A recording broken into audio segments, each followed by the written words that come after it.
Fala, pessoal! Sejam muito bem-vindos a mais um dos O nosso Trader Talks. Agora a gente já né, rapidinho, não tem jeito.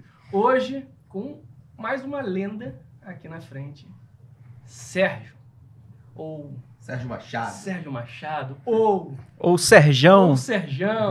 Bom, pessoal, estamos aqui com ele que foi tesoureiro, que hoje é gestor. Assim, se perguntar o que ele já fez no mercado, pô, tem bastante história, inclusive em off aqui a gente estava conversando, cara, animal as histórias. Motoqueiro, velejador. Prefeito de Ilhabela.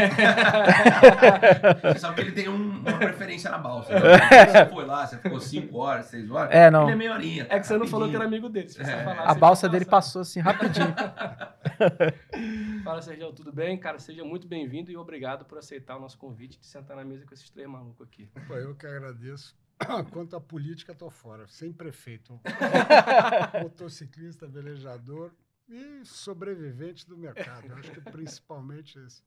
Mas mais que sobrevivente, eu gosto da encrenca. Né? Na verdade, eu não me enxergo fora do mercado. Né? Esse negócio de aposentar, fazer o quê? Né? Ficar em casa, eu vou enlouquecer alguém. Primeiro eu mesmo, né? Depois quem tiver em volta.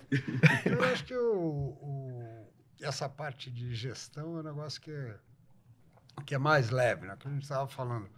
O mercado em si, se é na linha de frente, né, para fazer dinheiro contra o mercado, é sempre um estresse muito maior. Né? Então, ele te demanda energia de uma forma que hoje eu acho que eu não tenho mais essa energia. Eu acho que eu brinco. Primeiro eu corria 100 metros rasos, depois 1.500, 3.000, maratona, agora eu sou técnico. Não tem que correr, já corri pra cacete, não quero correr mais não. Mas eu acho que legal do mercado é que ele te permite, né, essa mudança sem conseguindo continuar nele, né? Essa eu acho que é uma coisa que eu gosto dele. E mesmo o nível, esse tipo de nível de exposição, você consegue, né, trabalhar no mercado escolhendo o nível de risco que você quer operar, tipo de ativo, de que forma. Então, essa é uma parte que eu gosto muito, é de você continuar aqui. E depois, agora, com o negócio de você ter internet boa em qualquer lugar, o bendito home office, eu fazia isso já há muito tempo, né? Desde que puseram internet boa em Ilhabela, não tem mais. Agora com o Starlink dá para ser em qualquer lugar, né? Dentro do carro. Mas você sabe que nem a Starlink eu nem precisei usar, porque lá puseram fibra, porque antes tinha rádio, aí era uma porcaria, não valia nada. Sabe, passava um navio, você ficava... E a telefonia era ruim, né? Então, hoje, o celular não tem nenhum problema. Pra fazer rapidinho, né? Não, por lá, quando tinha problema assim, chegava a Réveillon, esquece. Você não conseguia falar.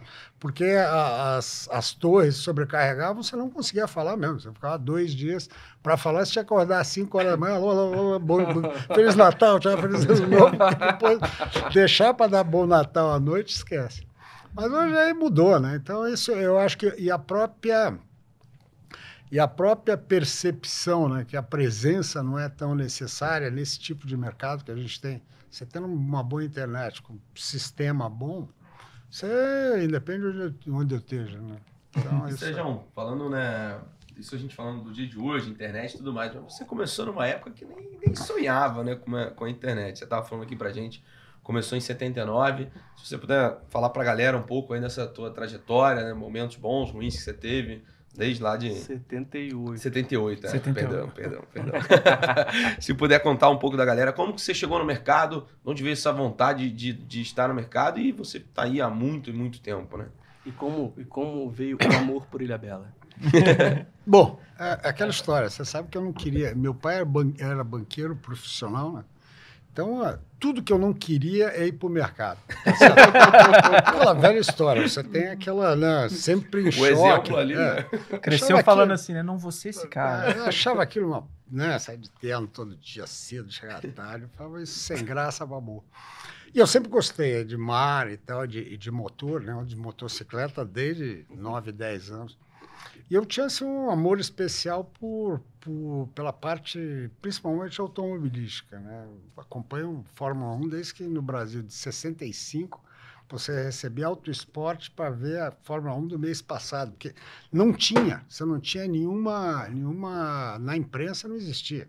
Era futebol e male, né? Então, aí, meu negócio era fazer engenharia automobilística. Eu entrei, né? Só fiz o... Ah, meu Deus, só fiz o vestibular para a FEI, né? Que é a única que tinha engenharia automobilística. Entrei, fui lá, aí fui trabalhar na Mercedes. Primeira frustração, porque, pô, aquilo lá... A gente era tão índio que todos os gerentes da Mercedes eram alemães. Todos. Aí eu fui trabalhar, eu falei, realmente o meu sonho vai ser subgerente. Não é. Então, aí, pô, eu acabei... Aí fui trabalhar na Laffer, que fazia aquele MP Laffer, que era uma subdivisão de uma fábrica de móveis, né? Mas que era legal, os caras tiveram aquilo, mas só que eu fui para lá e a empresa entrou em concordata. Aí acabou o meu sonho. Quebrou. Né? E aí, pô, eu realmente entrei daqueles centros, naqueles puta deprê, né? Porque eu falei, cara, tudo que eu queria é uma merda, né? Então, agora, o que eu vou fazer? Né?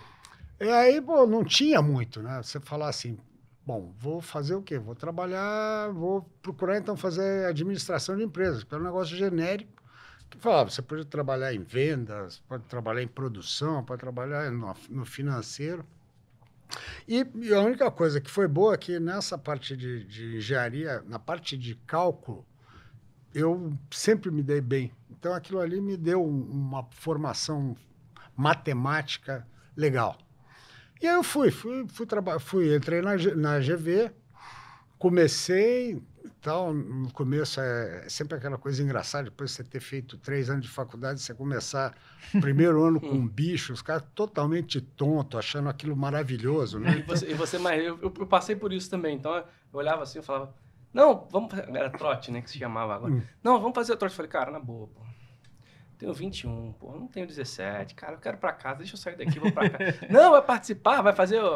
Obviamente, né, o trote ele foi ficando mais soft, ou mais suave ao longo do tempo, porque você não podia fazer um monte de coisa que você podia fazer lá atrás, né? Então, quando eu comecei, o trote era 4 anos depois, 3 anos depois, já era outro, né? Não pode fazer isso, não pode fazer aquilo, não pode fazer aquilo, aí...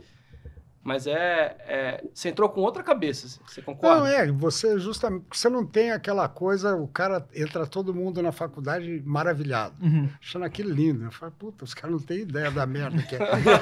Né? Então, e que frustra, né? Se for pensar a escola no Brasil, né? E eu vou te falar que a GV para mim foi uma grata surpresa. Mas eu, na engenharia, era um horror, né? Você era totalmente abandonado, né? Você não tinha nenhuma proximidade. Era turma de 150 caras, o professor entrava, dava aula e tchau, você entendeu? Né? Na GV tinha isso, ó, turma de máximo 50, e o professor tinha que conhecer o aluno pelo nome. Então, aquilo mudou para mim, realmente, né, o meu conceito de faculdade, de formação, né, pessoal. Tanto é que depois eu acabei... Como no Brasil você não tinha nada de mercado financeiro, que eu fui ver quando eu comecei a trabalhar, que eu fiz mestrado na GV, que a minha ideia era tentar criar alguma coisa para mercado financeiro, né? Porque é uma parte tão importante que você não tinha nada, você não tinha nenhum lugar com uma escola formal que tivesse alguma educação formal de investimento. Hoje tem um monte. Mas você fez administração ou economia? Eu fiz administração. Economia é chato pra burro. Concordo. Eu fiz também, larguei e fui fazer administração. Eu não fiz, mas os caras que faziam, eu via e falei, nossa senhora, você tem que estudar Calec. Eu fiz economia, mas aí o mestrado eu fiz administração. Mas depois Pelo menos teve não. Um estalo. Acordou. Não, mas eu fiz mestrado, achei uma bosta também, porque naquele tempo era estricto sensu. Então, era mestrado com uma visão de formação acadêmica. Então, era um circo, porque realmente, nessa parte de administração financeira, mercado, não tinha nada, né? Então, ali eu vi que eu estava muito cedo e eu estava começando a trabalhar no mercado. Eu falei, não, eu tenho coisa melhor para fazer. Aí eu abandonei, tanto é que eu larguei antes de acabar, não defendi tese nem nada. Porque achei que aquilo ali... Porque o negócio é assim, tinha, ao mesmo tempo, né, quando eu entrei e tal, eu entrei lá, depois de 6 meses eu fui trabalhar numa corretora, que aí um amigo da família me indicou e eu já comecei a ficar animado.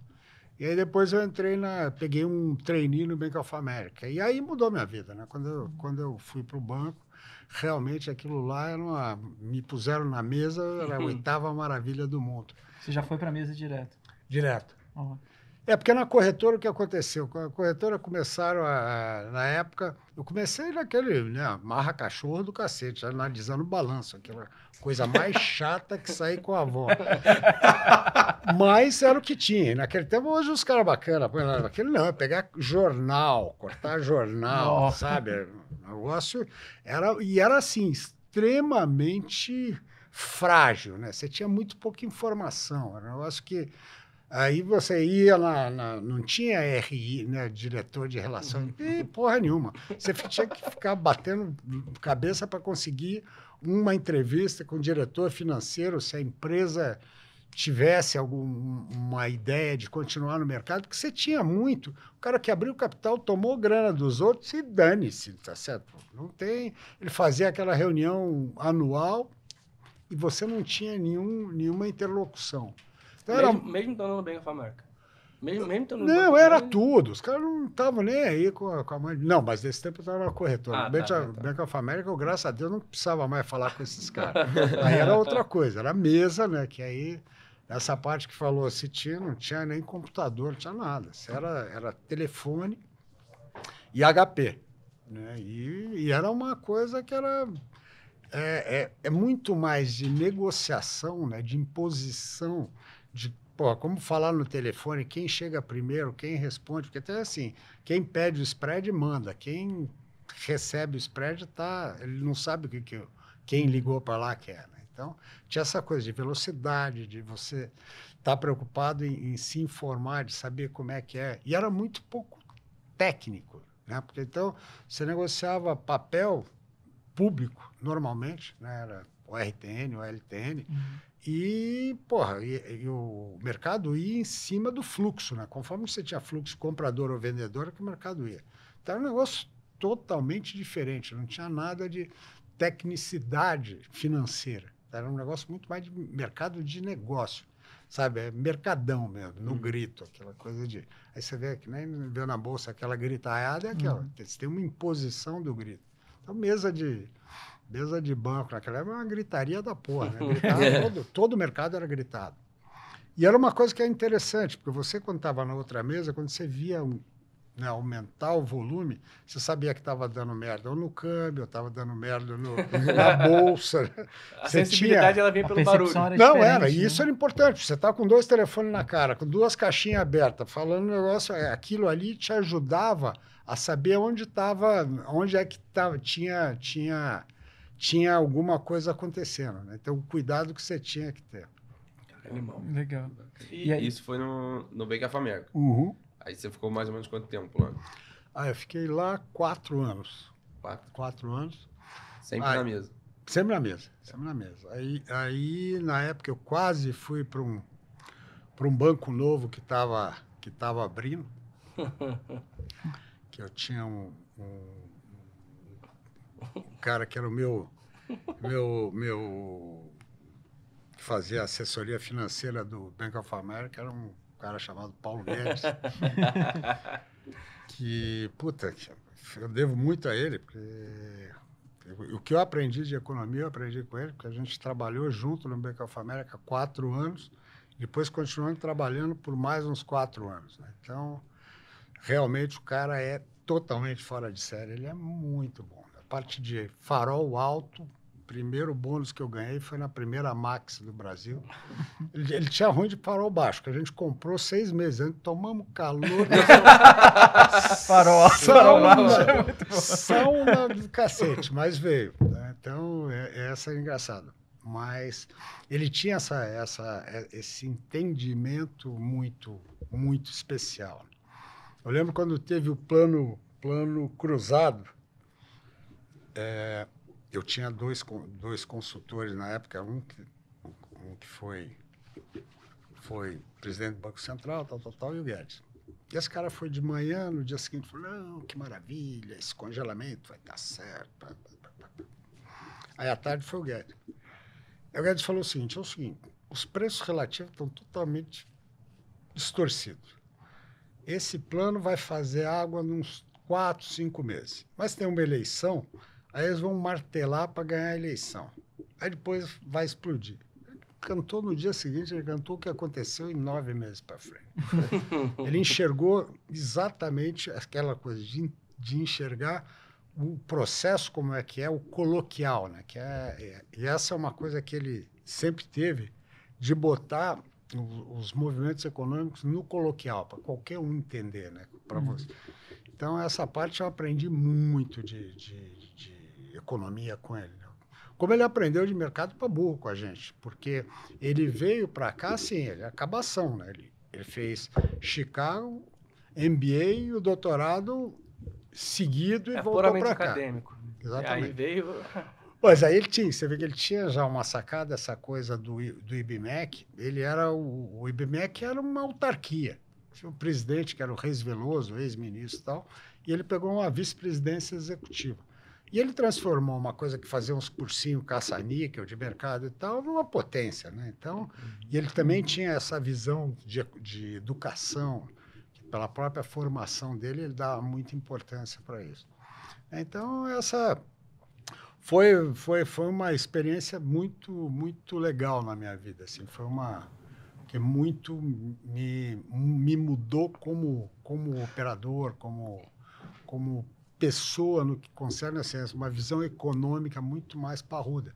Então, isso é uma coisa que eu sentia. Na GV, a única coisa eu achei que eu saí com uma visão humanista muito legal. Uhum. Assim, uma parte de direito de lá é excepcional. Ou seja, para quem está em negócio no Brasil, qualquer ramo você tem que conhecer direito profundamente.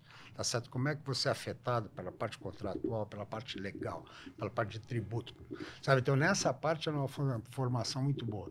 Na parte de economia, não.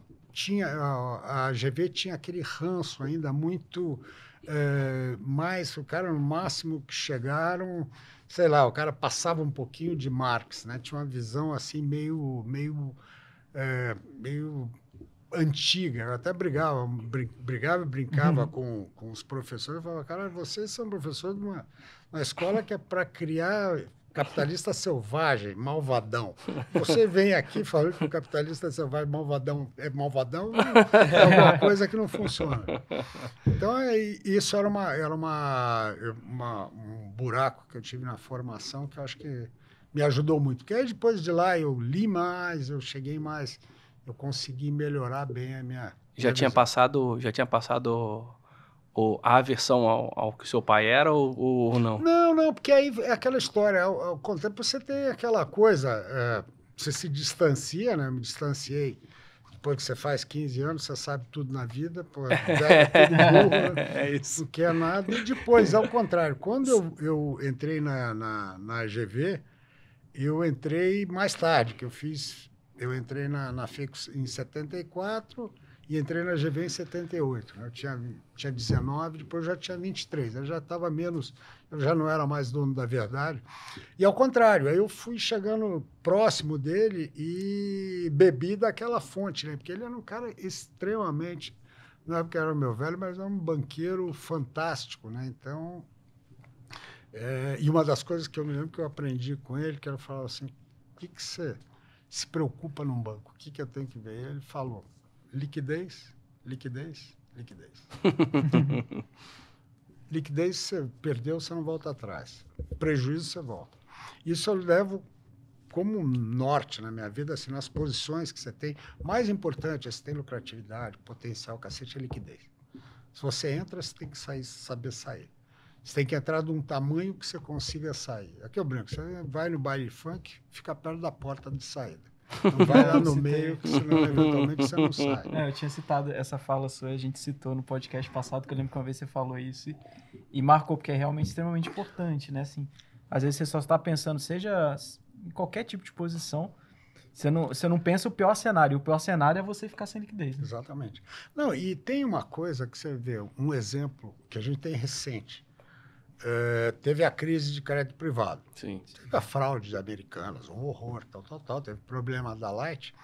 Mas você vê que, de alguma forma, todo o espectro de crédito privado corporativo perdeu. E aquilo assim, foi porque, vamos dizer, o setor dele, não. Simplesmente foi uma crise de liquidez. Não foi nada diferente. O que faltou foi liquidez para dar saída.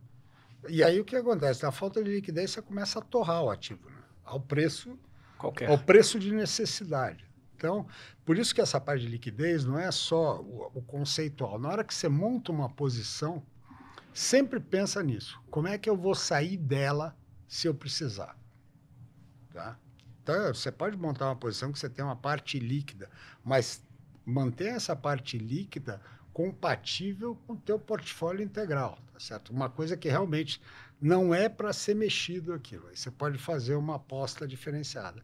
Se não, você tem que pensar, eu acho que mais importante, porque não adianta você ficar rico teoricamente e quebrar de fato. Tá? É aquela história, né? Aquela história. Comprei uma casa, quanto é que vale? 10 milhões. Mas tem gente comprando? Não. Então não vale 10 milhões, né? Exatamente. Ela vale menos. O teu sonho... Então... E aí, depois disso, depois do Bank of America, você já foi pro Fatura ou não? Não. Ixi, até... Eu passei um tempo aí nessa fase, que eu quase fui para esse banco, só que tinha que mudar para o Rio e eu não queria mudar para o Rio por nada. Eu sabia. Ah, você já estava morando aqui? Eu vim para o Rio, 16, eu vim para 16 São anos, Paulo com 16 anos. Porque meu pai trabalhava no banco, ele era diretor do Banco do Brasil e veio ser vice-presidente do Mercantil de São Paulo, naquela época. Porque ir para Brasília era um negócio que era uma aventura quase que amazônica, porque aquilo lá era muito... Era uma cidade ainda sem alma, que falava, né? Era um negócio meio perdido. E o Rio, vamos dizer, era não só... Até então, era a capital cultural, né? Sim. Fervilhante, era outra coisa. O Rio não tem nada. Eu, como carioca, eu olho o Rio de Janeiro hoje... Né? Então, se você olha e fala assim, eu também olho. Eu que sou bem mais jovem, já fico triste, porque... Quem morou lá, o Rio era o lugar mais maravilhoso do mundo. Não tinha segurança, nada. O moleque andava na rua meia-noite, porque você ia ao mesmo lugar.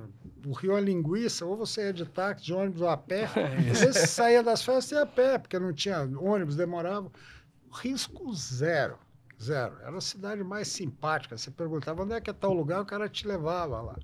Sabe? Então, isso daí foi uma... Depois, quando...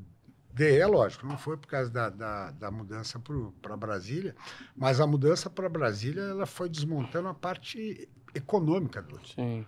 O Rio de centro econômico, centro administrativo, centro da executiva, ele foi virando uma coisa que foi derretendo aos poucos, né? Essa é uma coisa que pesou e São Paulo, ao mesmo tempo, crescendo. São Paulo, eu lembro, eu mudei para cá, isso daí era 71. São Paulo era muito mais provinciano. Assim, a diferença do Rio para São Paulo era impressionante, né? Sabe, assim, lá era muito mais moderno. Aqui era uma cidade que você parecia que você estava num Ribeirão Preto grandão do que você está na capital. Então, eu acho que para São Paulo foi bom, né? Mas para o Rio foi muito ruim essa mudança. Mas aí o velho veio para cá e a gente veio junto, né? Moleque. E aí, por pouco, você quase caiu dentro do Pactual. Quase, estive bem perto. E, pô, é aquela história. Eu sempre falei, eu só não vou me arrepender porque eu sei que vai dar certo, mas realmente eu não gostaria de voltar para o Rio agora. E aí tinha um convite interessante também, que eu fui... Aí a minha única experiência fora do mercado financeiro.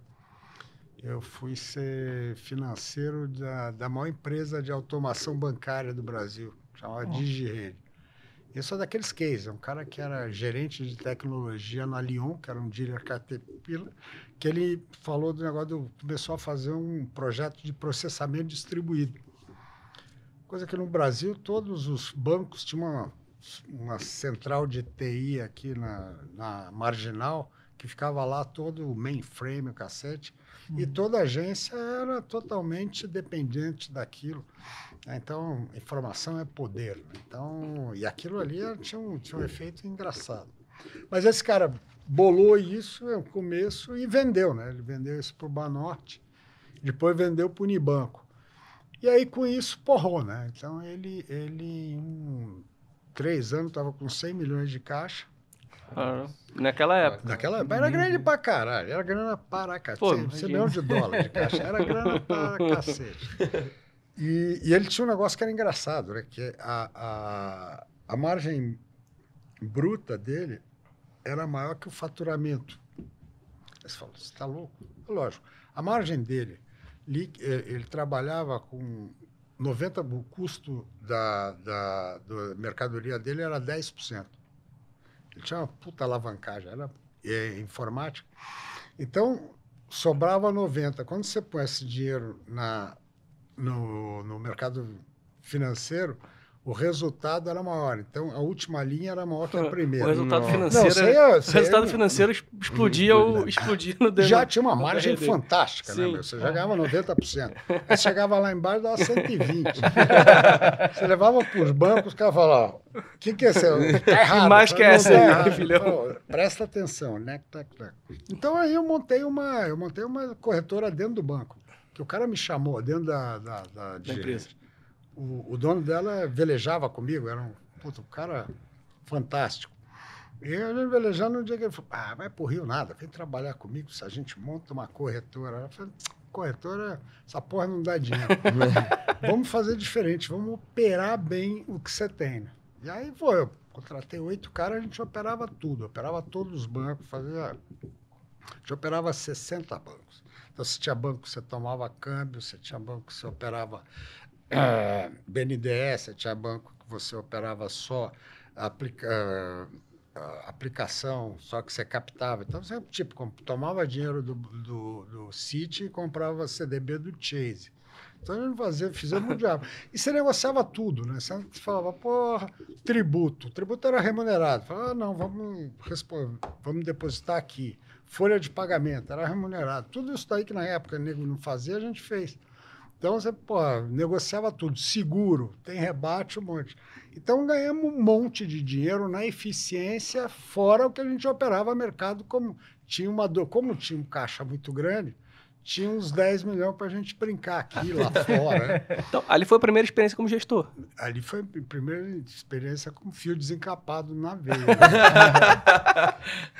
E aí é engraçado, porque aí você vai fazendo, né? Você começa a ver que o mercado era muito pouco preparado. Né? Você dava nó nos gerentes de banco, nó. Os caras davam nó neles. E aí também teve, você vai atrás, o Brasil sempre teve essa coisa de incentivo, e normalmente o cara que pega incentivo, grande parte, sabe, o cara é ineficiente e tal. Aí eu falei, você tem para todo mundo dando dinheiro a 6%. Eu tenho um projeto aqui de investimento de 50 milhões de dólares, por que não? Aí fomos lá, pegamos esse... Então, só no ganho dessa porra já dava mais 5 milhões de dólares. Sabe? Então, deu para ganhar dinheiro em tudo ali que se mexia. Só que aí depois o tempo passa, né? Aí você chega uma hora que tinha um problema que isso tudo estava dentro da lei de informática.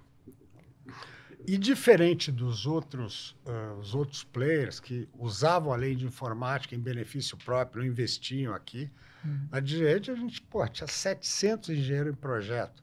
Tá certo? Gastavam uma fortuna em investimento mesmo. Em vez de só trazer de fora e carimbar, o Arnon, que era o pesquisa dono, e desenvolvimento. Pesquisa, e o cara acreditava no Brasil. É muito louco, né? O cara, assim, era um exemplo. Ele nunca nota fria, sabe? Subfaturar, picas, sabe? Então, é daqueles exemplos como empresário. O cara acreditava no Brasil, investia no Brasil. Mas o problema é que você tinha um degrau de tecnologia grande, né? Quando acabou a lei da informática, acabou a barreira, quebrou todo mundo por decreto. Né? Só que a maioria não tinha conseguido se beneficiar porque o cara não investiram. A lei da informática era a questão de desenvolvimento no país. Você limitava a importação. Eu lembro disso. Então, mas assim, tipo, lá a gente abriu a primeira fábrica de Winchester no Brasil, né? Isso tá aqui. E a tecnologia dessa porra era muito louca, né? Porque custou, eu me lembro que só a sala limpa custou 2 milhões e tanto de dólares. Winchester era um computador. Não, o Winchester é o disco rígido, É. tá certo? Esse daí que é o... Mas, primeiro que a gente mudava 10 mega, cara. Hoje você tem um disco de 1 tera, 2 tera. Esse Era negócio 10 é mega, engraçado. mas era, porra, a mudança. Você saiu do flop, né? Não, que era o disquete, né? Era coisa horrível. Isso, Mas exatamente. Então, mas assim, foi a primeira fábrica que teve da Maxtor, que era a maior fabricante do mundo, fora dos Estados Unidos. Então, o cara... Mas aquilo também fica aquela lição. Não acredita muito no Brasil, que ele... Pô, se acredita demais, quebra. Né? E quebrou. A empresa quebrou.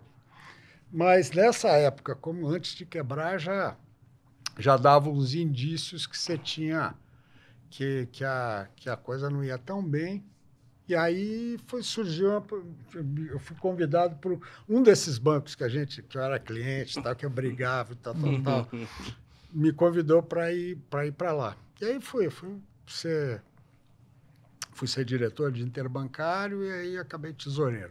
Foi o primeiro banco que eu fui tesoureiro, foi o Bandeirantes. Esse é um trabalho legal, eu gosto muito, porque dele a gente pegou, eram 6 mesas, um em cada andar. Tá? No final a gente tinha uma puta mesa num andar, tá? Para aquele tempo era o máximo. Viramos dealer do BC, que isso aí foi um puta, sabe, um reconhecimento de um trabalho. Assim, eu acho que o trabalho que eu tenho mais carinho no mercado foi esse que eu fiz. Porque a gente pegou assim, o banco era muito básico e a gente entregou um banco parrudo, robusto, com umas mesas com penetração, com posição no mercado. Então, Porra, animal isso, hein?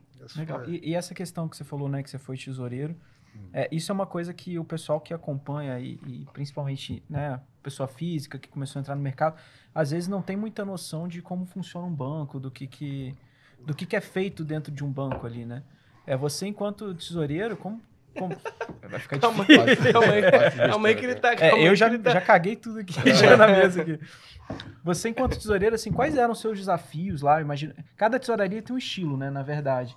E as tesourarias naquela época eram muito diferentes das tesourarias de hoje. Pelo que eu já vi o pessoal falando, tinha muito mais risco proprietário, etc. Com certeza. Hoje, a tesoureira de hoje ela é muito mais só a função de liquidez do banco. Porque assim, a função precípua do tesoureiro é justamente você permitir que o banco funcione, tanto captando como dando uso para o que é captado. E ajustar a parte de duration, né? E a parte de taxa. Porque o problema de banco é que ele está descasando tudo. Você empresta dinheiro há 2 anos, toma dinheiro à vista na conta corrente. Você toma dinheiro pré, empresta pós. Toma dinheiro indexado em IPCA, empresta pré. Então, você tem que ter, primeiro, alguém... Porque isso quebra banco direto. Descasamento de prazo e descasamento de taxa. É onde você ganha dinheiro, é onde você quebra. Então, a primeira função é você tornar aquilo equilibrado. Tá? Porque uma hora vale a pena. Eu tomei pós e dei pré. Eu acho que o mercado vai cair. Mas isso é uma decisão minha, tesoureiro. Eu não tenho que repassar isso para a agência. Porque a agência, quando ela tomou pré, deram uma tabela para ele e falou, até tanto vale tomar pré.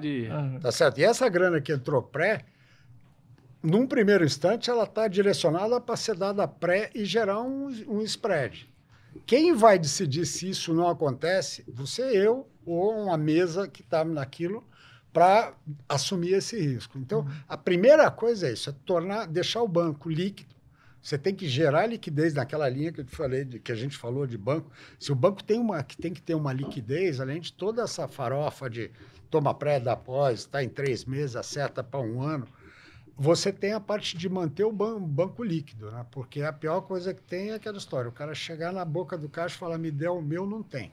né? Então, Sim. a liquidez, que tamanho, você vai aprender como é que são os fluxos. Você tem 500 agências aqui, sabe? São 500 agências, são 50 mil malucos que botam e tiram o dinheiro, você não tem nenhum controle. Naquele tempo, muito menos velocidade de informação. Hoje é tudo real time. Sim. Naquele tempo, não. Você tinha o fim do dia, ou eventualmente você tinha 2 chamadas por dia. Era corrida para os bancos. Né? Então, pô, e o medo era esse, que tinha, né? Você tinha um sistema muito precário. Né? Toda vez que dava uma chacoalhada, porra, prepara que você toma uma porrada. Banco médio. Porque quando dá qualquer medo, vai pro grande. O que aconteceu agora, sabe? São 30 anos, 40 anos depois, aconteceu exatinho. Deu merda na Americana, todo mundo correu para banco. Os bancos se entupiram de captar dinheiro barato. O cara falava, baixa só 101 do CDI, bum. Então, essa preocupação de liquidez é grande, e um banco menor mais ainda. Por isso que sempre que eu falei dos bancos, quando a gente tinha os bancos parecidos, né? Tinha o Geral do Comércio, Noroeste, Boa Vista, que eram mais ou menos do mesmo tamanho, a gente acabava tendo também uma parceria dessa parte de liquidez, né? Que é melhor você cuidar de liquidez em grupo do que você ficar concentrando Antes muito em grupo isso. do que sozinho, né? Então é isso. E aí depois tinha uma parte que o mercado era extremamente, vamos dizer, tinha espaço para arbitrar. Era um mercado que era franco do game, né? Então, todo mundo tinha tesouraria, né, para ir para o game. Todo mundo. Banco médio, pequeno, todo mundo tinha uma posição de risco. E respondia. Lá no Bandeirantes, chegou... No final, a gente respondia. Se tinha uma mesa que tinha 100 pessoas, que dava 60% do lucro do banco. Que tinha 8 mil funcionários. Mas achei legal que você falou que a função do tesoureiro... Porque muita gente acha que a função do tesoureiro é simples e puramente pegar o dinheiro que está aqui dentro do banco e operar que nem um louco, né? Então, essa definição do que é um tesoureiro de fato, acho que, pô, é um ponto extremamente bacana para quem acompanha a gente, para quem está vendo aí. Porque às vezes é isso. Pô, estamos aqui. O que esse cara faz? Não, ele só opera o dinheiro do banco. Não, necessariamente não. Então, no final das contas, ele tem que cuidar do banco e da liquidez. Com certeza. São os dois pontos ali Justamente, você fala as mesas todas, você tinha uma mesa grande que era de captação, uma mesa grande que era a mais importante de cliente. Então, você ficava viabilizando a operação dos caras. Tá certo? O cara fala, pô, o gerente está ligando, até empréstimo tal, o cara dá reciprocidade tal, mistura, pô, dá para fazer. E a ideia é aquela, fecha tudo que der, tá certo? Com um cliente bom, você viabiliza na medida do possível, né? Vai até o talo, porque o importante é isso, né? Você ter... Porque a captura de um bom cliente custa caro. Tanto é que uma das coisas que eu sempre falo, o que quebra banco? Crescer rápido. Todo banco que cresce rápido, ele quebra. Por quê? Porque ele absorve um crédito ruim. A única forma que você consegue muito crédito, muito rápido, é que você está tomando coisa ruim dos outros, não o bom. Porque você pega um cliente ruim, pô, às vezes você pega um daqueles... Uma bomba relógio que você não vê a hora do cara sair daquilo, né? E normalmente nessa hora que o cara está captando, ele está captando gente ruim. Então, você tem um cuidado muito grande com esse crescimento rápido. Né? Então, você tem que ter um crescimento consistente e essa coisa de você cativar o teu cliente e mantê-lo, né, constante. É uma coisa que hoje tem menos. Naquele tempo era muito. Né? O mercado era muito mais competitivo e é uma coisa que é engraçado. O spread era menor lá do que é hoje. Apesar de aquelas razões que falam, não, a dificuldade de cobrar. Se hoje tem dificuldade de cobrar, imagina 40 anos. Era muito mais difícil. Em tese, a simetria de informação lá atrás ela era muito maior do que é hoje. E mesmo assim... Com certeza. E mesmo assim, hoje, com toda essa questão, você está me dizendo que o spread hoje ele é maior do que era lá atrás. É lógico, porque tem meia dúzia de cara que tem 85% do mercado. Acabou. Não tem concorrência. A única coisa é que tem concorrência. Quando tinha no Brasil 6 companhias aéreas, você voava barato. Hoje não, tem 2 caras que estão te botando no porquinho o tempo inteiro. Então, isso é básico, né? Então, essa parte de concorrência é vital. Eu acho que uma coisa que se perdeu, né, com os bancos médios era essa... E primeiro, agilidade, né? Eram pequenos. Hoje, pô, eu sou cliente do Itaú Desde que eu trabalhava em banco, eu precisava ter uma conta fora que, como diretor, eu não podia ter crédito, eu não podia ter cartão de crédito, cheque especial, porque era crédito, você não podia ter operação. E aí, então, pô, tinha conta no Itaú. Pô, naquele tempo você conversava, ia, brigava, pá. Hoje, você vai qualquer coisa, a fofa bota na tela. O que eu posso? Isso, mas não dá para fazer. Não. Né? E, pô, sabe, não tem, você tem o gerente hoje, ele está muito submisso a uma estrutura, engessadão. Né? Então, antes também, a própria alçada no passado dos gerentes era muito maior. Né? O cara tinha alçada para dar crédito, para, né, dar uma apertada, ligava para você, pô, o tesoureiro, mas vivia o telefone ligando às agências. E você tentando viabilizar o possível.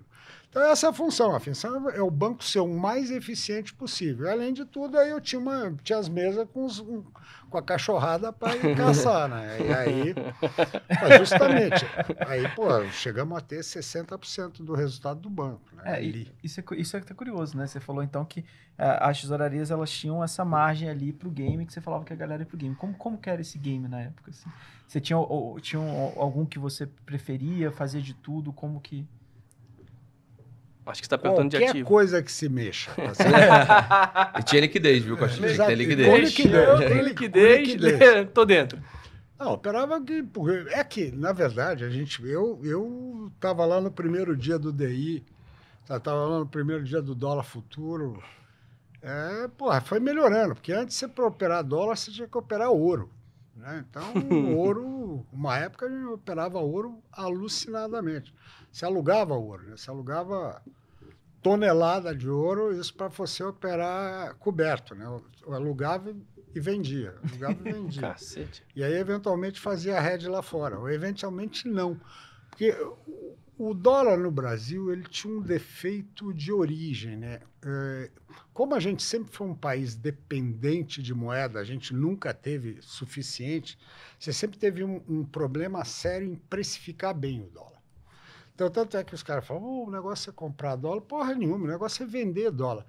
Por quê? Qual o custo de carrego desse? O custo de carrego do dólar é monstruoso. Num país que tem historicamente taxa de pelo menos 1% real, eu cheguei a conviver em tempo de 2% real ao mês, bonitão, não é ao ano, ao mês.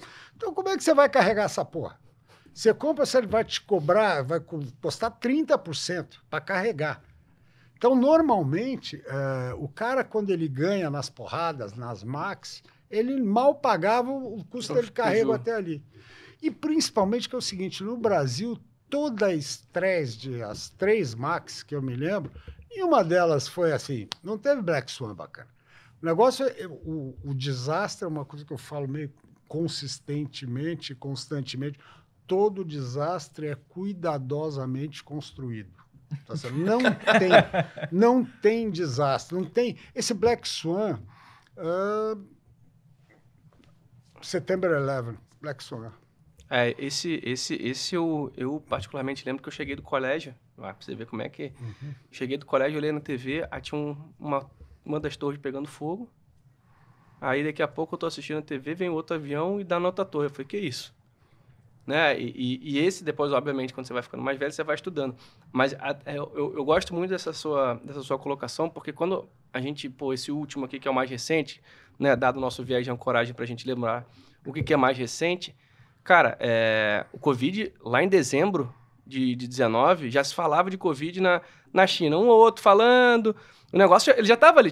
Tanto é que teve gente, obviamente, que fez muita grana já operando, né? E aí vou falando de equity aqui, ou tomando put, ou operando vendido, ou sei lá, fazendo qualquer tipo de operação, mas que era uma coisa que depois, quando passou, a gente mesmo, eu olhava e falava com ele, cara, porque... Aí vem a dor de corno, né? Que você fala assim, por que não tomou uma posiçãozinha ali de, qualquer coisa, né? O Roxo até veio aqui, e uma das coisas que eu acho muito, muito legais quando ele fala dessa questão de opcionalidade das coisas, de você ter, sempre um pouquinho ali de, né, no risco de cauda, né? É um negócio que em tese não vai acontecer, mas eu acho que é isso, assim, eu acho que e eu tenho me questionado muito nesses últimos meses, é essa questão de... Pô, a gente até falou aqui ultimamente, né? Como é que tá o mercado? Puta, o que tem de eu brinco muito de mercado com uma serra, né? Então, assim, eu não consigo ver nem 2 palmos da frente do carro. Então, hora parece que vai romper essa, né? Vai fazer um pivô de alta, vai começar a andar de novo. O mercado... Estamos no dia...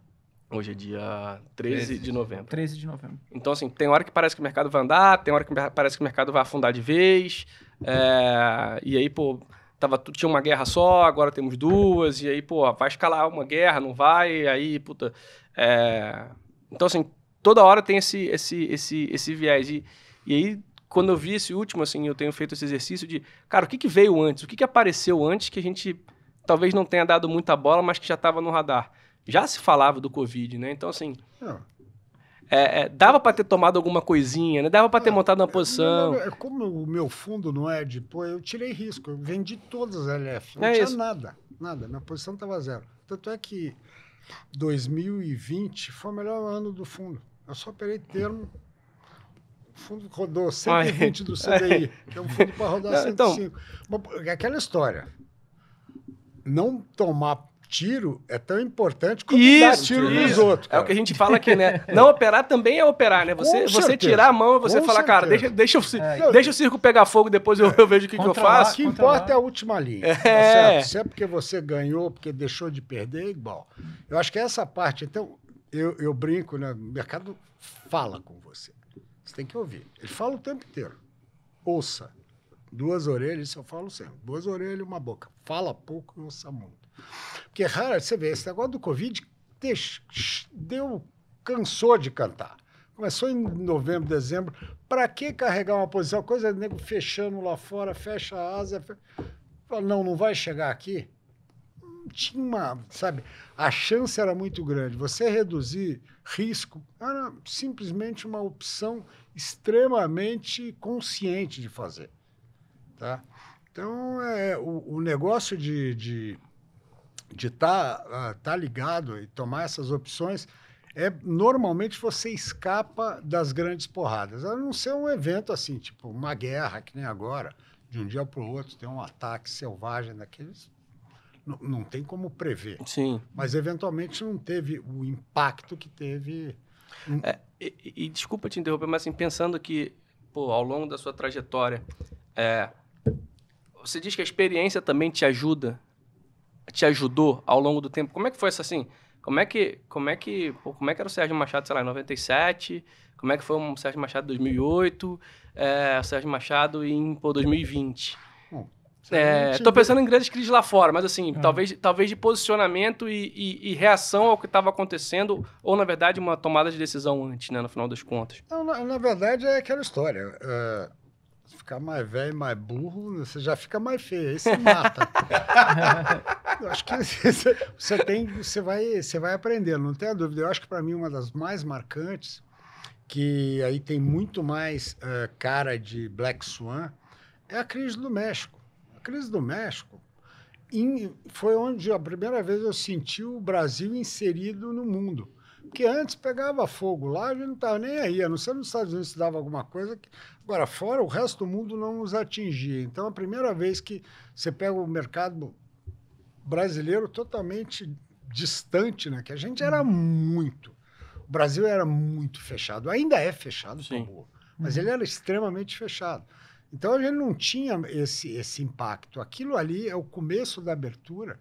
Então, a gente tem o primeiro impacto forte, né? Teve perdas grandes e a primeira sensação de inclusão no mundo. Dores do parto, doeu pra cacete. Te falo, na física foi a maior naba que eu já tomei, que foi a minha posição no México, porque ali a gente estava no paraíso. Acabava de ser eleito Fernando Henrique, tudo bem, bolsa high ever de todos os tempos, e de repente entra um mexicano e bumba, toca fogo na coisa. Totalmente inesperado. Aí você vai aprendendo até uma coisa, sabe, quando deu merda, reage imediatamente, não pensa. Se te pegou no contrapé, zera essa porra e pensa depois. Tá certo? Com esses eventos fortuitos. Agora, 97, não. 97 teve uma crise, mas ela veio sendo cuidadosamente, né, criada, você conseguia enxergar.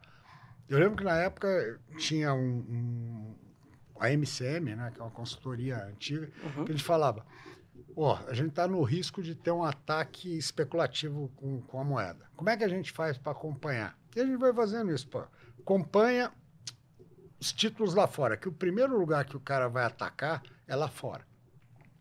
A primeira coisa que se ataca é o ativo brasileiro lá fora. Então você viu o Cibonde, faz tum, tum, tum. Naquele tempo aí você falava, qual é a segunda coisa que vai fugir? É o black. Naquele tempo você tinha black na hora do almoço, na hora de jantar, era tanto, com tanto, e tinha o fluxo em black. Aí começou, pum.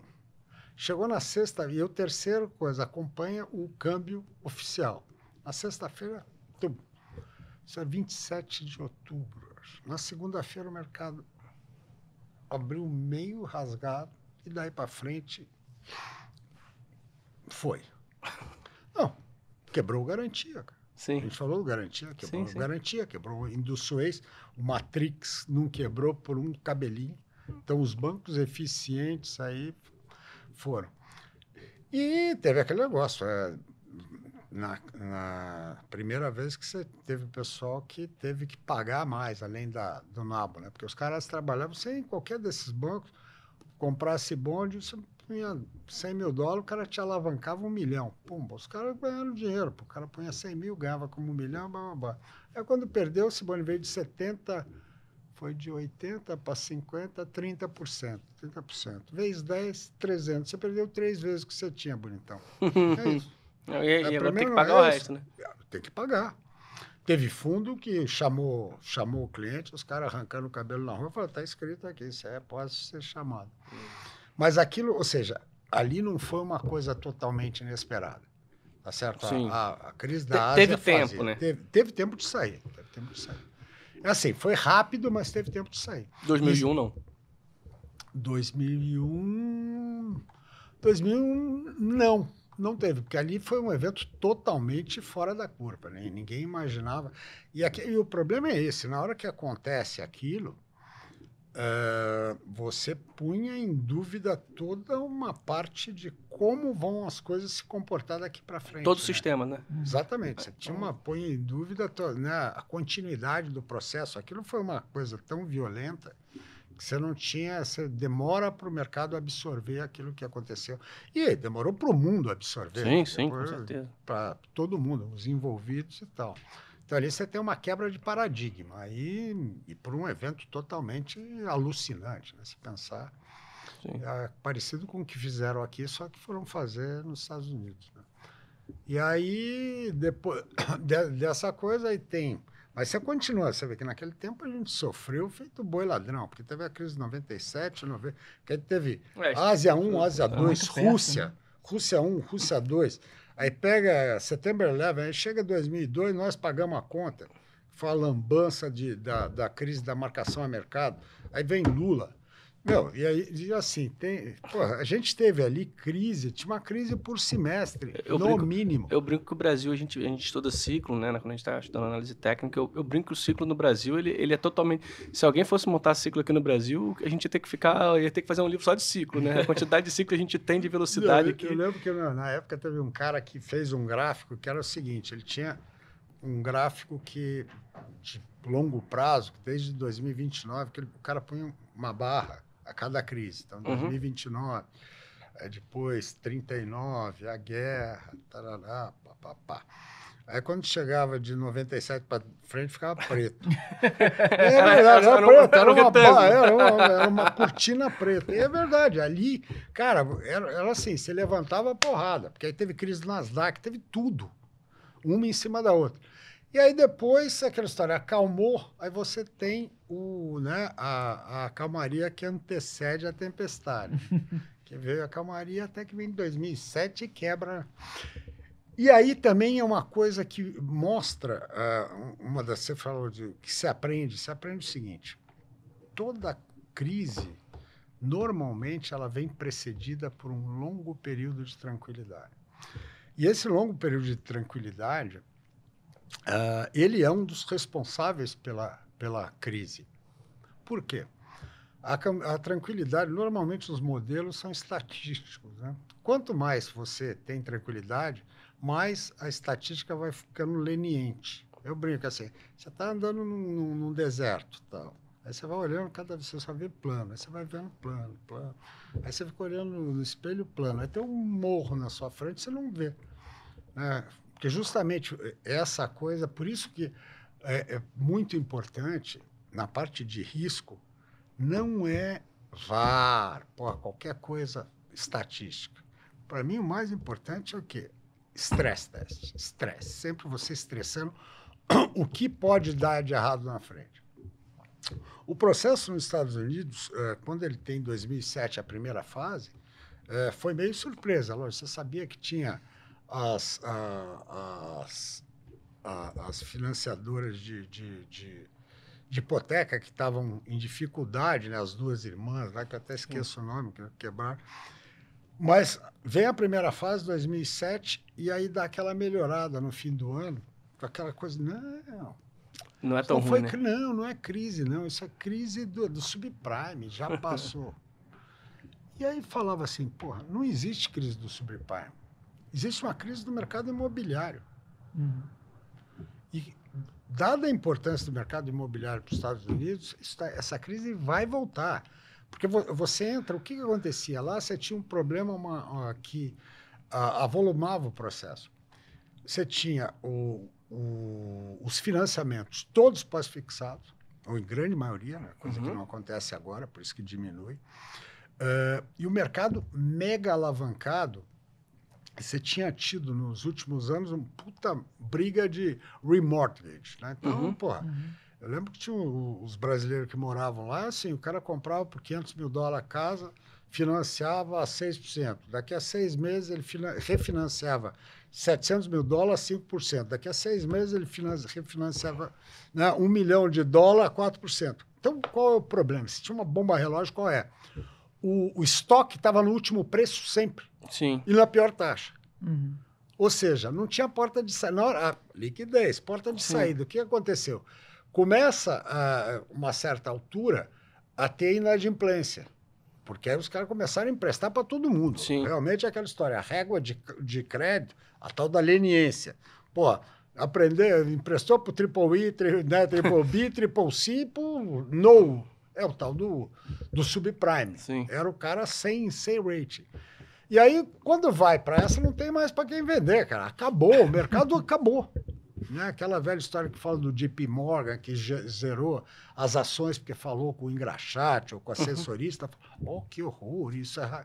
Não, o que ele falou, se até o engraxate já comprou, para que eu vou vender essa porra? Não tem mais comprador, vende. Então, lá aconteceu isso.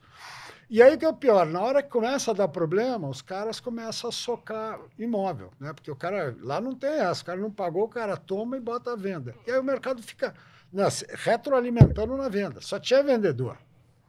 Cada vez pressionava mais e os bancos, né, com preço alto das garantias, as garantias desmilinguindo. E o que a gente aí não tinha ideia era aquele outra né, tinha o submundo das operações com derivativo em cima disso, que aí era... Né, os caras conseguiram, porque pô, a renda era tão baixa que os caras faziam uma merda qualquer para ganhar mais dinheiro e o risco implícito ele ia cada vez ficando mais. Então, era uma bomba relógio medonha. E veio, mas deu tempo de sair. Assim, quando teve aquele final de 2007, que bom, nada, sai fora e abre posição contra que vai dar merda. Então... Essa lição aí, ela é bem interessante. Algumas coisas, você olha pro dia de hoje, você não pode falar que você tá pessimista, cara. O nosso termômetro aqui, o Zé Vendinha sou eu, o Costinha, ele, alterna e o otimista aqui é ele. Então, assim, quando ele tá pessimista...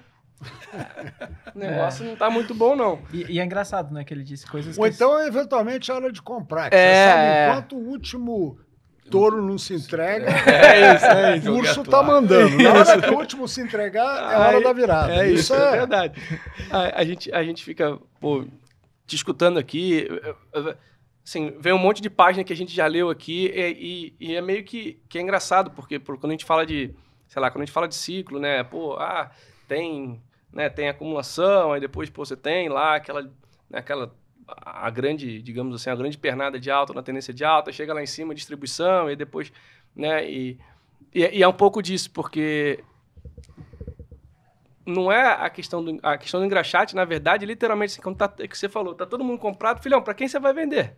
E aí é o ponto onde, pô, você e as pessoas que mais estão ligadas no mercado, que têm mais experiência e mais conhecimento, saem. E aí a gente vê, de certa forma, você, trader varejo, que não está muito acostumado, né, que não estuda, entrando na operação e dando saída para todo mundo. Né? Você é o último, você comprou o ingresso da festa para ter 30 minutos de festa com segurança já te expulsando ali com a luz ligada. E uma coisa que ele falou que eu acho que é muito interessante, né? O quanto que ele frisou a questão do risco. Risco, o que você falou do stress test também, que é importante. E eu até te perguntar, Sérgio, não sei se você tem essa percepção, mas pelo que eu tenho observado nas entrevistas e lendo todas as histórias do pessoal que já está há muito tempo de mercado, é muito mais o cara conseguir se livrar de tomar as grandes porradas, né? Do que ele, de fato, dar as grandes porradas, assim, né? Com certeza. Eu acho que é uma coisa que sempre foi minha preocupação. E eu não sou um cara pessimista, não. E até me incomoda um pouco ganhar dinheiro no inferno. Mas vamos dizer, eu consegui escapar de muitas, né? Eu lembro que eu tinha um chefe no Fator que ele falava assim, porra, você ganha dinheiro na alta e tal, na baixa você não ganha. Eu falei, mas eu não perco, doutor Silvio Bresser, outro cara que foi outro economista muito importante na minha vida. Que ele ficava bravo, você ganha, cara, eu não preciso ganhar dos dois lados. Eu tenho que ganhar de um e não perder no outro.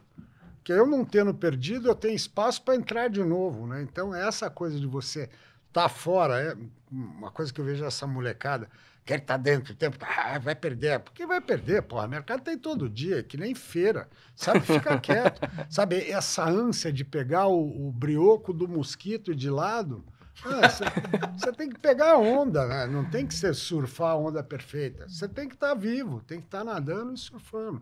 Então, essa preocupação de excesso mostra uma falta de maturidade no mercado. Uma outra falta de maturidade que me irrita, assim, mercado você tem que sempre estar comprado, no longo prazo você ganha ou compra. No longo prazo morre todo mundo, sabe? Não vem com essa conversa, sabe?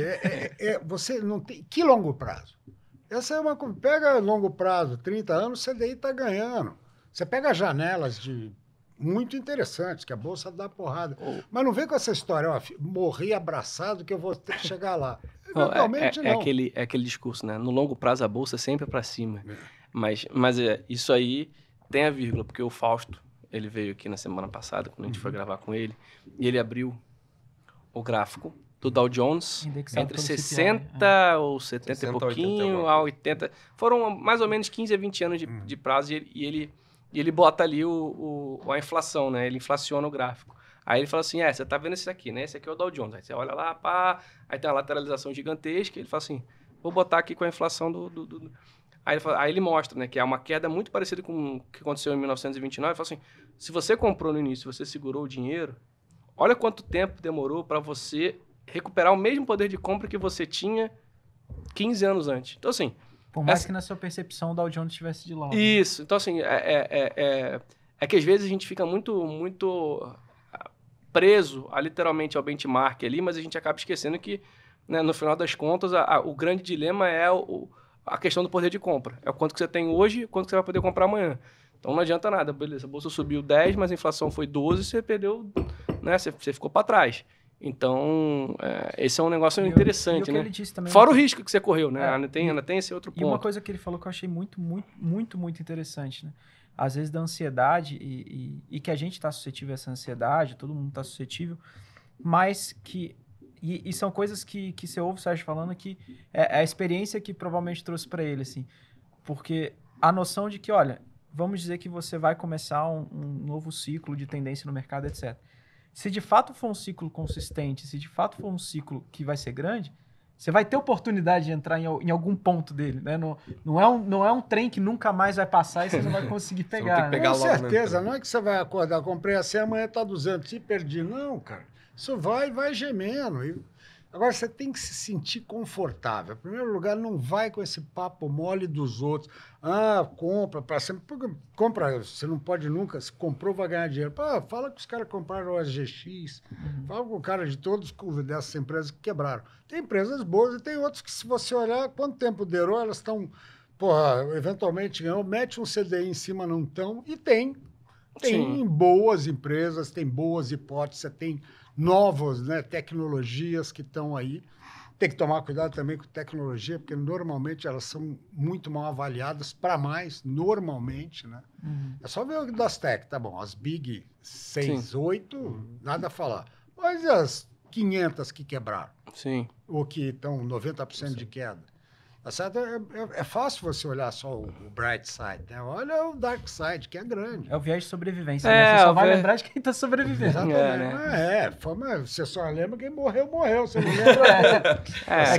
Aquela história, né? Porque quem ganha o holofote é o cara que ganha, aquela né? história, sempre vai ter, você fala alguma coisa, sempre vai ter alguém falando assim, não, mas eu tenho um amigo, que o primo, que não sei o quê.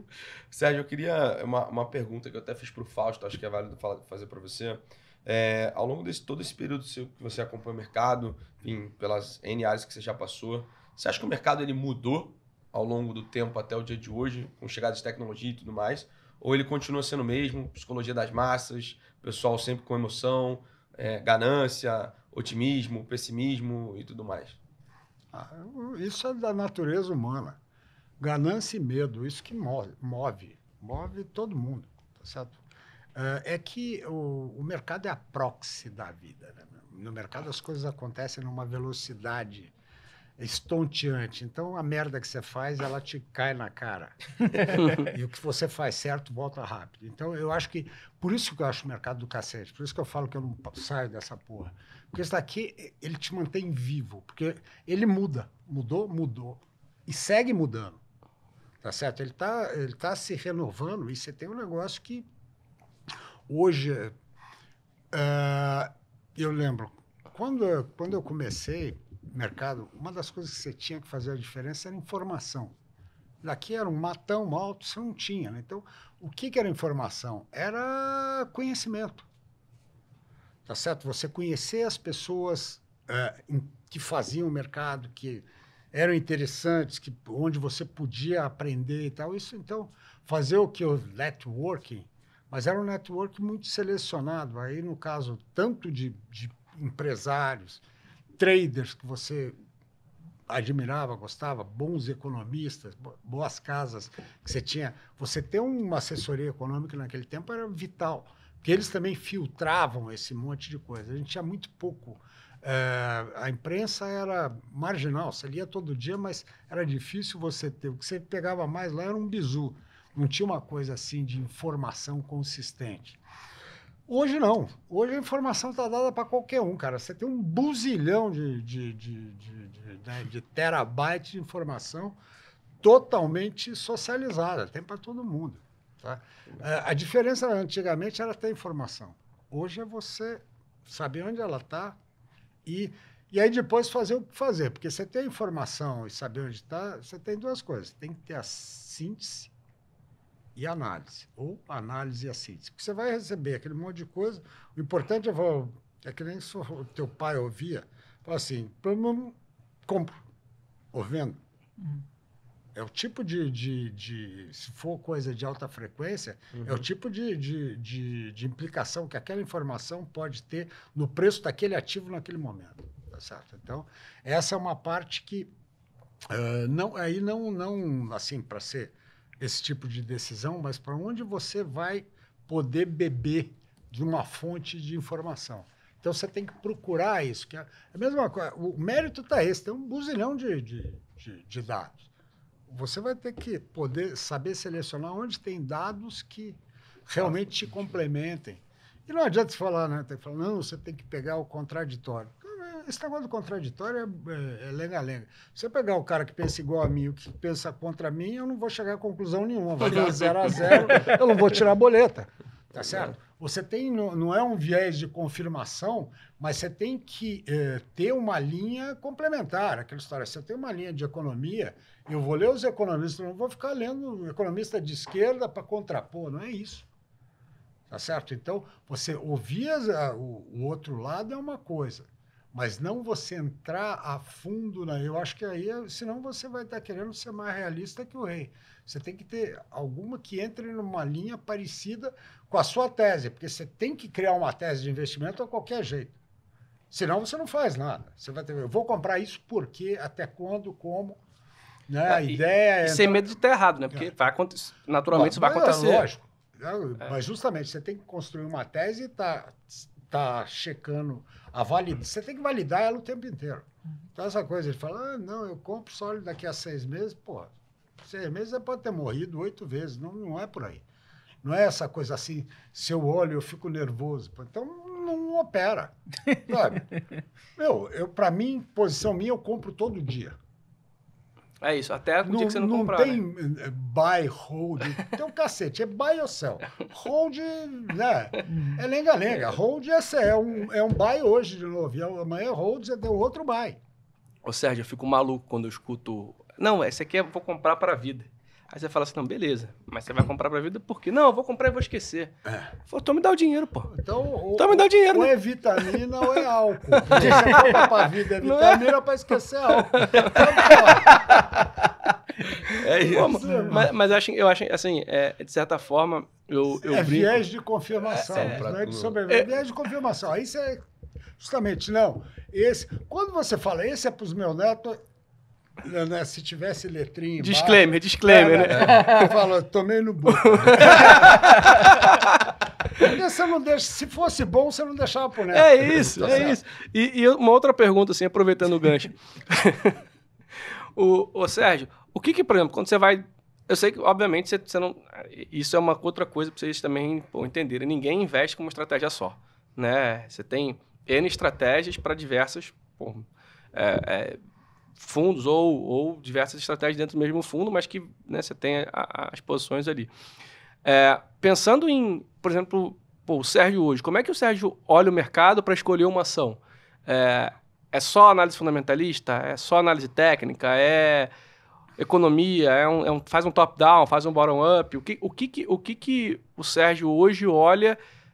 Porque a gente escuta muito, ou eu sou um fundamentalista ou eu sou técnico. E aí, já adiantando, eu sou um pouco contra isso, né? Eu acho que você tem que usar um pouco de tudo, né? Você tem uma caixa de ferramentas, você precisa pregar um ferro um parafuso na tua parede, você não vai usar, né? Se você puder usar um martelo, é melhor do que você usar, por exemplo, a chave inglesa, né? Dá para fazer com a chave inglesa? Dá, mas não vai ser tão bom, né? Então...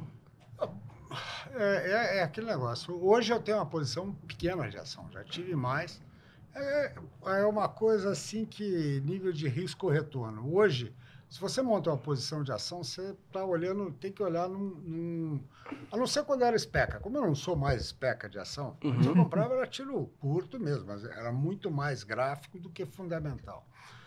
Eu tenho alguma coisa só de banco grande brasileiro que eu acho ótimo, gosto deles, acho que é um setor extremamente eficiente, onde a gente é seguro para burro, eu não vejo os bancões tendo problema.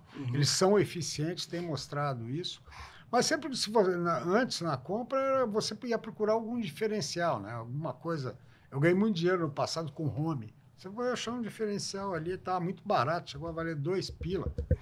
Né? Então, 2 pila há pouco tempo. Sim. Né? Então, foi a 30 e tantos, eu também acho que estava caro demais. Mas assim, aí você vai umas teses específicas, né? Então, mas cada tipo, depende de tipo de compra que você está fazendo, depende do teu perfil e do teu perfil, e do prazo de investimento. Qual o teu horizonte de tempo, qual a tua... Mas eu não gosto muito desse negócio, estou abraçado e vou... Não. Eu compro com objetivo. Você compra essa porra por 10 para vender por 20. Pode chegar no 20 e falar, será que eu compro ela de novo? Agora, para 20, vai para quanto? É 25, é 22, é 30, tá certo? Mas você sempre teve, quando você fez as suas teses de investimento, então você sempre tinha meio que um objetivo para... Sempre. Uma determinação, tipo assim, ó, cara, você falou, comprei a 10 para vender a 20. Esse negócio, Pô, compra pra onde for, cacete. Você faz isso alguma coisa na vida? Você constrói uma casa, quantos metros vai ter? Ah, quando chegar. Você vai no mercado, compra tudo que tem, né? Compra aí. Vamos comprar tijolo, compra isso. Vai tudo, comprando. vai comprando. Chega lá, pega esse dinheiro aqui, toma. Compra lá tijolo. Quando chegar aqui, a gente constrói. Você planta, quantas toneladas? Ah, quantas der? Vai botar na dúvida essa porra. Sabe, não é assim. Tudo você tem que ter, tá certo? Assim, eu gosto disso. E quando entra, já bota o stop e não vem com esse papo. Ah, caiu, compra mais para fazer preço médio. Não. Para mim, não. Tem gente que gosta. Sim. Mas às vezes tem objetivo, porque senão, na hora que você vai perdendo, o teu objetivo vai ficando cada vez mais distante. Então, você tinha comprado um para dar 50% ou 20%, ele dá uma caída de 10%, já aumentou para 65%, ou seja, começa a virar torcedor, né? Então, aquele caso que o cara fala, primeiro ele compra tudo, cai pela metade, tudo, aí depois ele fala, se voltar no preço que eu entrei, eu tomo. Sabe? Você não consegue, e você acaba ficando num estado que você não consegue confiar em você mesmo, porque você fala que você vai fazer um negócio, aí chega na hora você faz outro, aí depois chega na hora você faz outro, você perde. Mas aí a primeira coisa é para de operar, né? Que é aquela história. Entrou, stop é esse, não opera stop, não opera entrada, não opera saída. Porra, você não tem uma tese? Mesma coisa da casa. Vou construir, não, o teu terreno do vizinho é melhor. Faz lá, não, cara. Sabe? Então, mete a tua tese, ela tem que ter fundamento. Porque se você não se convencer, porra, não vale nada, porque aí a quem pertence essa aí é aposta, né? Exatamente. Aí é aposta, aí virou aleatoriedade no negócio. Aí vira qualquer um coisa. baralhão total, né? Joga pra cima e quem pegar é dele. E uma coisa curiosa que você falou, que assim, a gente aqui do departamento de análise técnica, apesar de que a gente é um analista... Não, departamento está muito sério, cara. A gente faz análise técnica. Faz análise Pronto, técnica, isso aí. só que a gente é um analista técnico que também olha muito para macro, olha também os relatórios de fundamento, faz esse mix e tudo. Mas é uma coisa interessante, você gosta então de análise técnica, eu já vi você botando gráficos e tudo. Como que análise... O que é para você análise técnica? Você acha que faz sentido a pessoa saber, não faz sentido? Como que você enxerga isso? Análise, eu uso bastante. Eu não gosto desse cara que faz análise técnica, faz projeção para 120 meses, aí tal. Bom. Eu acho a análise técnica, para mim, muito importante. Para mim, é estatística visual. A primeira coisa. Aquilo ali você vê o comportamento do mercado ao longo do tempo. E aquela coisa, você tem uns preços, suporte e resistência, para mim é fantástico.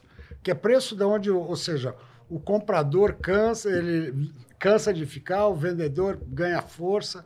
No suporte é a mesma coisa, a média de 200, porque os preços do mercado estão próximos, o comprado e o vendido está ali. Então, aquilo tem um poder de elevação ou de perda muito grande.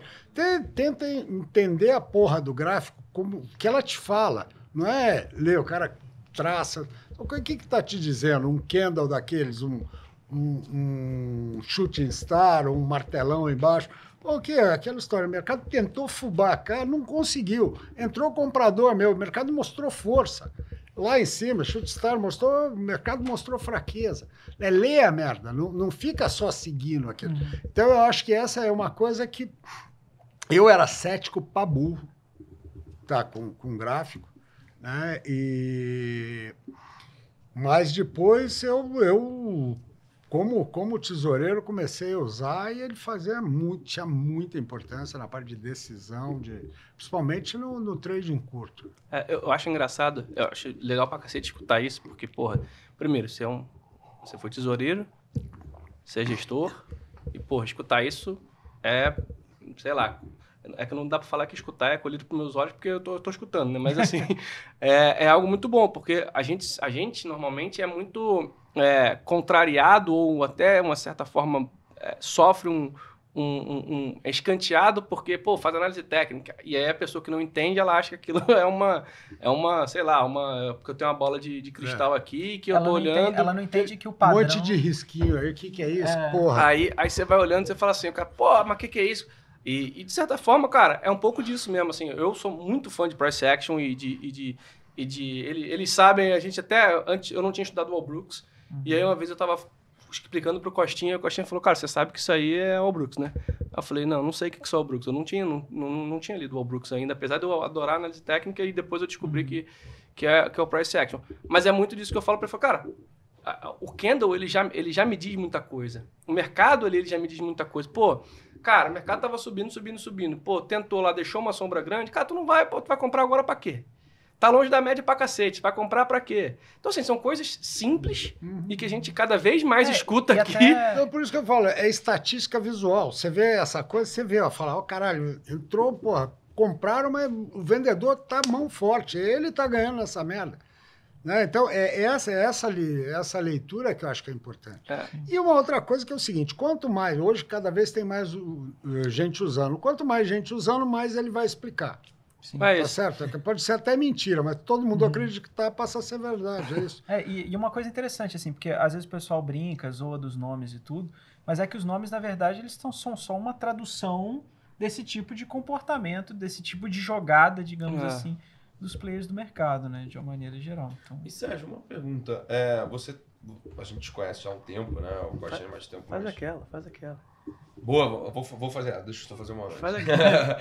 Sérgio, se você puder explicar pra galera, o teu fundo é um fundo de caixa. O que seria um fundo de caixa pra galera que tá comprando? Que, aliás, está disponível nas plataformas. Exatamente. Isso. Não, o Mag Cash, que é meu fundo, ele é um fundo, uma ideia, fundo de caixa o quê?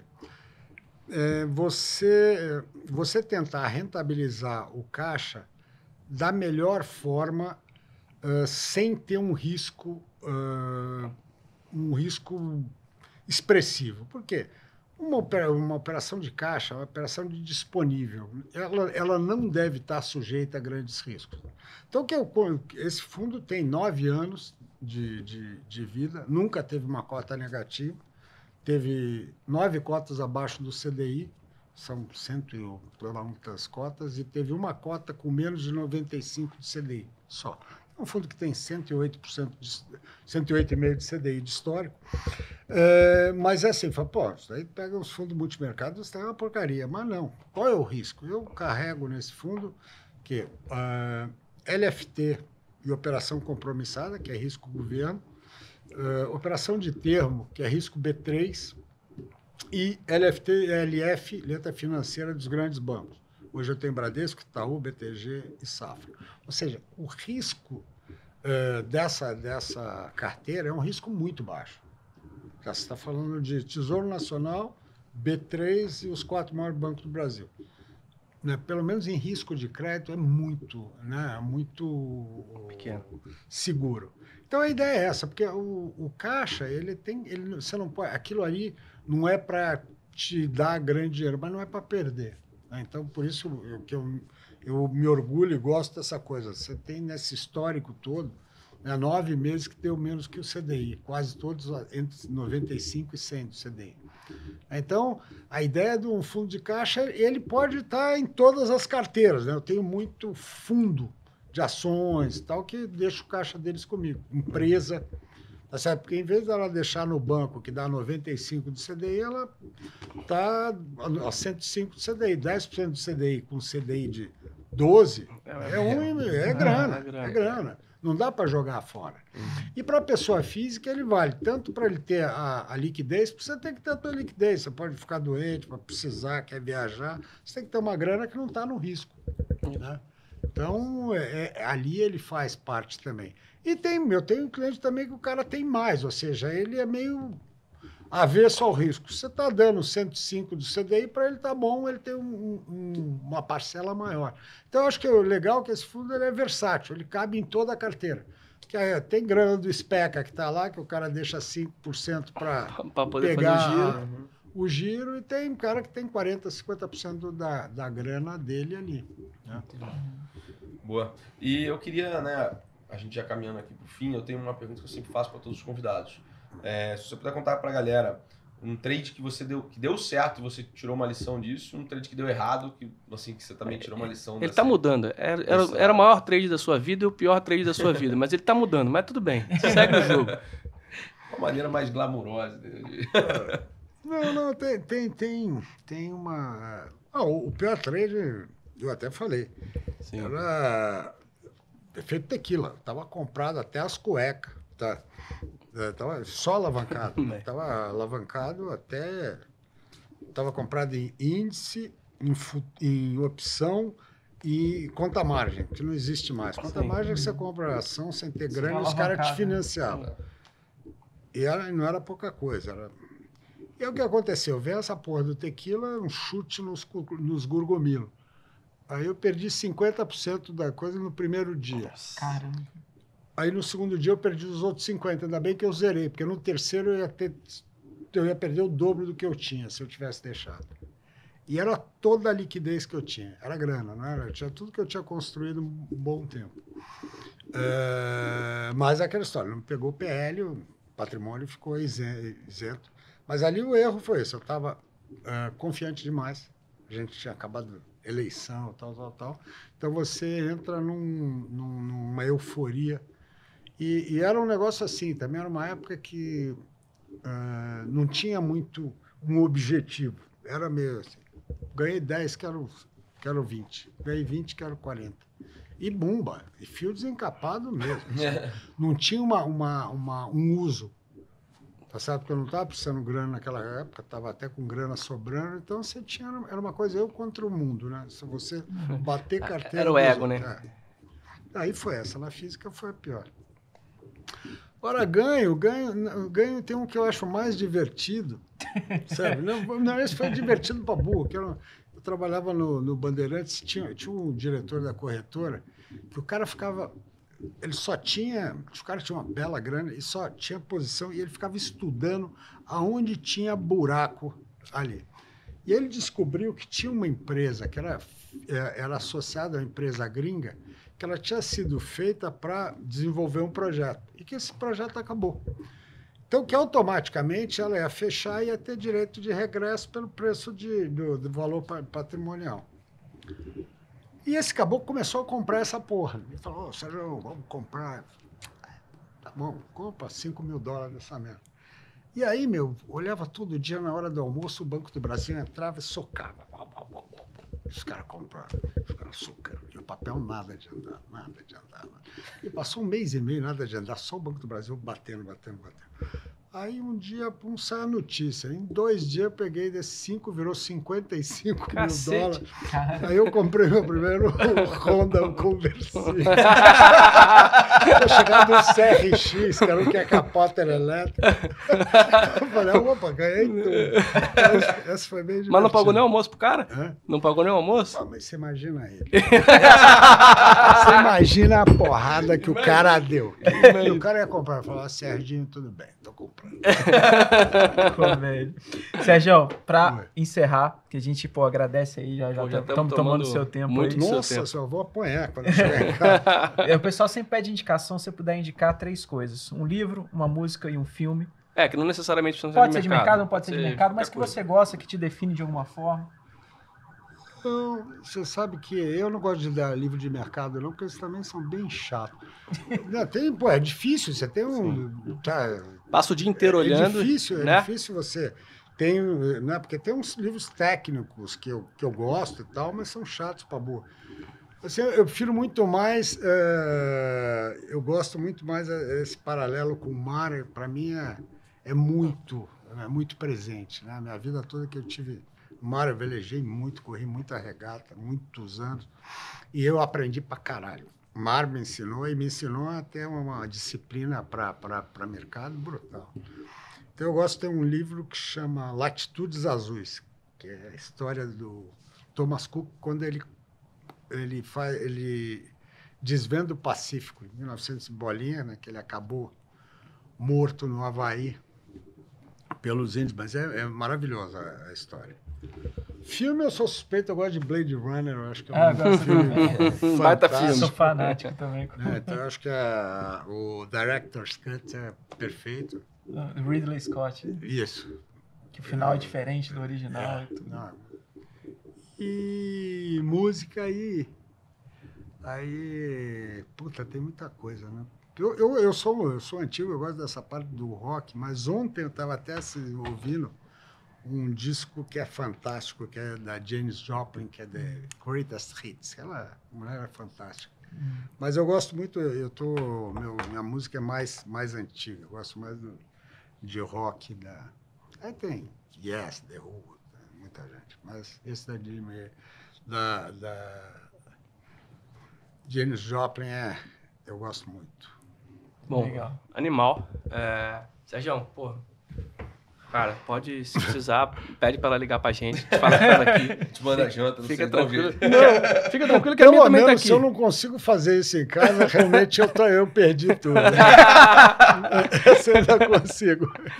Então, pô, te agradecer por disponibilizar seu tempo para vir aqui, mais uma vez, pô, sentar com a gente, contar as histórias, acho que pra gente, pro pessoal, cara, assim, você, puta, assim, você é uma das coisas que a gente quer algum dia chegar a ser na vida. Eu acho que, pô, o analista técnico que tá aqui, se o trader que tá escutando a gente, porra, algum dia a gente conseguir operar o tamanho que se opera, porra, seu fio desencapado, calma, um pouquinho assim, talvez até com um pouquinho de risco mais ajustado, mas assim, cara, a sua história, ela inspira muita gente e, porra, o fato de você, desculpa o palavrão, o fato de você estar aqui até hoje e, pô, com a gente, trocando ideia, falando de mercado, pô, essa... No Twitter, né? assim, no Twitter, assim, eu conheço você, eu comecei a conhecer você pelo Twitter, porque, na verdade, eu também conheci esse senhor pelo Twitter, então, assim, a gente começa a olhar as coisas e ver a paixão que você tem pelo mercado, mesmo, pô, já tendo passado por tudo e tal, foi o que você falou, você podia ter lá em casa aposentado, pô,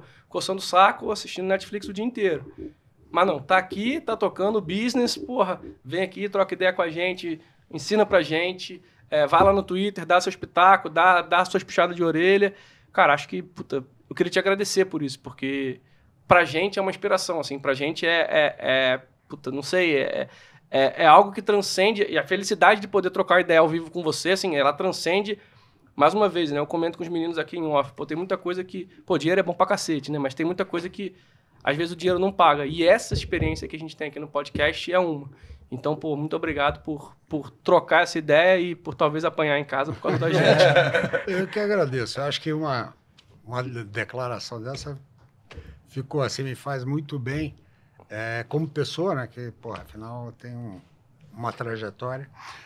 Mas eu acho que o mais legal é isso, que essa história do Twitter, eu comecei com uma brincadeira, mas eu continuei, eu acho que por isso, eu acho que de eu poder repassar um pouco do que eu ganhei da coisa para quem é mais novo, para fugir aquela dos golpistas, né, fique rico, compra para sempre, só existe longo prazo, cacete, assim, para pensar, né? Primeira coisa, o mercado, o grande barato é isso, você tem para aprender nele uma vida inteira e você não vai aprender nada, mas vai estar sempre aprendendo. Então, assim, foca em você, né? Aprende. E não vai na conversa dos outros, principalmente nesses papos. Todo mundo que tem razão pra caralho no mercado é um defunto ambulante, né? Ele simplesmente é um zumbi. Ele já morreu e não sabe. É verdade. Todo cara cheio de razão que eu conheci no mercado, todos quebraram. Todos. Tá certo? Então, né, humildade e disciplina. O resto, você vai atrás. Muito legal. Sérgio, muito obrigado por você ter vindo aqui. Pô, pra gente é uma honra, assim, faço as minhas palavras do Lucas. É muito legal ter oportunidade, pô, de te conhecer, de estar por perto. E é o que você falou também do Twitter, como que é legal, poxa, você consegue ter o contato do que está passando na cabeça de uma pessoa que tem tanta experiência. E sigam o Sérgio lá no Twitter. Ele posta bastante coisa legal pra caramba, bastante reflexão interessante, faz os estudos dele, tá em contato. De vez em quando ele me dá uma zoada lá nos posts ou outro também, pra dar uma brincada, mas vale muito a pena Merecido, você seguir. né? Vale muito a pena. Vale muito a pena você seguir. Qual que é o seu arroba? Pessoal, você tá com 2 Twitters, Eu tenho né? 2 arroba, porque um foi roubado por uns mau caráteres, mas eu consegui recuperar. Que era uma conta com 106 mil seguidores. Essa é arroba SF2Invest. É original, mas tem a conta nova que eu abri depois, que tem 56 mil seguidores, que é @smgestor. Eu não sei ainda direito o que eu vou fazer com as duas, né? Então, Não dá para mesclar, não? No Instagram dá para juntar, né? A priori não dá. Eu estava tentando, mas o pior de tudo é que você fala. Ainda mais que eu não quero... porque a maior ela perdeu um pouco de engajamento. Uhum. Mas eu não quero entregar para os sacanas que roubaram a coisa de dar esse gosto, né? Porque ela ficou um ano parada, então com isso ela perde o engajamento. Sim. Ela fica mais amorfa. Mas, porra, 106 mil é puta do trabalho, que sabe? Sim, de animal. muitos Muito anos, legal, muito legal. né? Então eu tô levando as duas em paralelo, né? Aí dá um pouco mais de trabalho. O que ela tira, e é uma coisa de engajamento, é essa coisa. Como você tem que postar em duas, você acaba perdendo o tempo que eu sacaneava os outros. Porque esse tempo que de você entra na postagem dos outros, que é uma coisa que gera engajamento. Mas muito legal. Então, obrigado por ter vindo aqui. Principalmente, mais do que as lições de mercado, a inspiração até mesmo no rumo profissional ali para onde a gente quer chegar. Que aula, né? Bom, faço também das palavras deles a minha. Foi uma aula pra gente, essa aula de história, né, de vida, realmente é fantástico. Eu acho que é onde a gente aprende bastante. A gente se coloca, né, diversas vezes na tua época lá atrás, né, vendo quanto o mercado mudou e quanto que a gente também enxerga que o mercado pode mudar. E, novamente, muito obrigado, Sérgio. Obrigado. Eu comecei a acompanhar por causa do Costinha no Twitter lá e desde então sigo acompanhando. Suas reflexões são fantásticas. O Costinha até citou antes aqui em off. E obrigado por compartilhar, né, isso com a gente. E, pessoal, chegamos ao fim de mais um episódio. Se você gostou, não esqueça de deixar o seu like, também se inscrever no canal e também seguir a gente nas redes sociais. Lucas.mclaro, Otto G. Sparenberg, Lucas Costa T. E, Sérgio, suas redes sociais pra galera? É só o Twitter ou tem Instagram também? Tem Instagram, mas esse não sou eu que cuido. E então... o site da Meg é? mag.com.br. Boa. Você tem a sua página também, né? Sérgio Machado Gestor, não tem? Tem Sérgio Machado Gestor, sim. Boa. É que essa parte quem cuida tem uma pessoa que cuida, porque... Não, o Twitter me toma já. É bastante Não, tempo, é que essas aí elas têm uma pegada mais profissional mesmo, né? Então é para fazer... É muito para fazer contato com os escritórios de AI, para justamente ter uma... Porque é muito importante, né? Que hoje, com a história da plataforma, você acaba tendo conta e ordem, é uma coisa assustadora. Você olha, eu tenho 6 mil clientes que eu não conheço 5.500. Então, você tem que estar perto dos escritórios para enxergar esses caras. Sim, então, esse é um trabalho que a gente está fazendo. É muito legal. Que aí você também, né, chega junto de quem faz a alocação. É muito legal. Lembrando que você tem o fundo também aqui nas plataformas do BTG Pactual. O fundo aqui do BTG, estamos aí, está indo bem. Então é isso, pessoal. Bom, novamente, muito obrigado pela sua audiência. Não esqueça de deixar o seu like, se inscrever no canal e nos vemos no próximo Trader Talks. Falou, pessoal. Tchau, tchau. Tchau, pessoal.